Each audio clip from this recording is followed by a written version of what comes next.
Chapter 2. A Wine Shop in Paris. In the part of Paris called Saint-Antoine, everyone was poor. The streets were narrow and dirty. The food shops were almost empty. The faces of the children looked old already because they were so hungry. In the wine shop of Monsieur Defarge, there were not many customers, and Defarge was outside talking to a man in the street. His wife, Madame Defarge, sat inside the shop, knitting and watching. Defarge came in, and his wife looked at him, then turned her eyes to look at two new customers, a man of about 60 and a young lady. Defarge went over to speak to them, suddenly kissed the young lady's hand, and led them out of the back of the shop. They followed him upstairs, many stairs, until they reached the top. Defarge took a key out of his pocket. "Why is the door locked?" asked Mr. Lorry in surprise. "He is a free man now." "Because he has lived too long behind a locked door," replied Defarge angrily.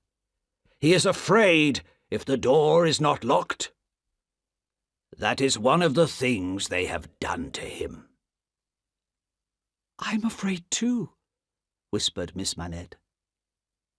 Her blue eyes looked worriedly at Mr. Lorry. "I am afraid of him, of my father." Defarge made a lot of noise as he opened the door. Mr. Lorry and Lucy went into the room behind him.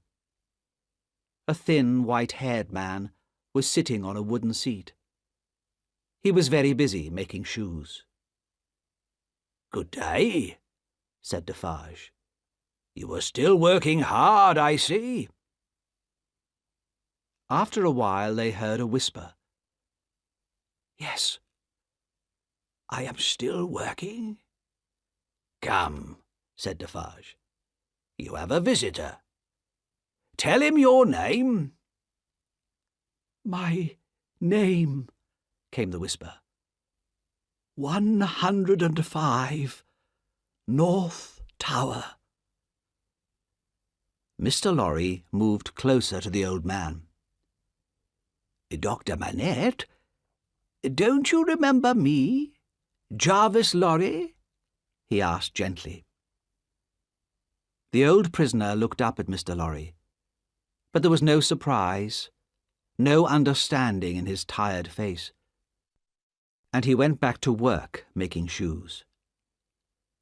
Slowly, Lucy came near to the old man. After a while he noticed her. "Who are you?" he asked. Lucy put her arms around the old man and held him, tears of happiness and sadness running down her face.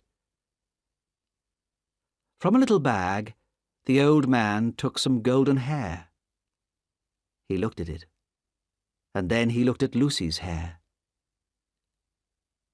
"It is the same. How can it be?" He stared into Lucy's face. "No. No, you are too young, too young."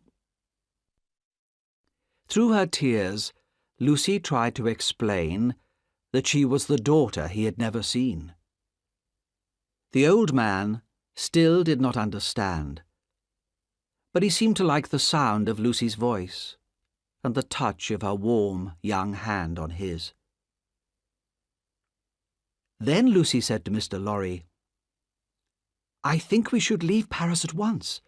Can you arrange it?" "Yes, of course," said Mr. Lorry. "But do you think he is able to travel?" "He will be better far away from this city, where he has lost so much of his life," said Lucy. "You are right," said Defarge. "And there are many other reasons why Dr. Manette should leave France now.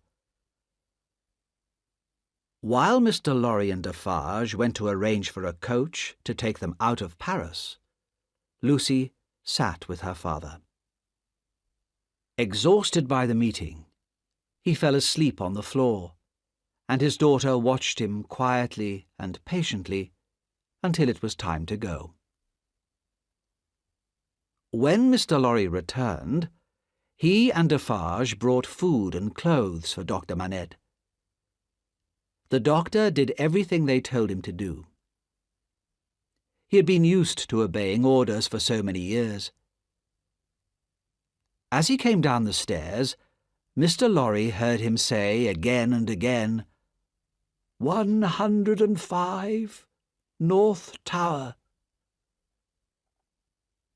When they went to the coach, only one person saw them go. Madame Defarge. She stood in the doorway and knitted and watched, seeing everything and seeing nothing.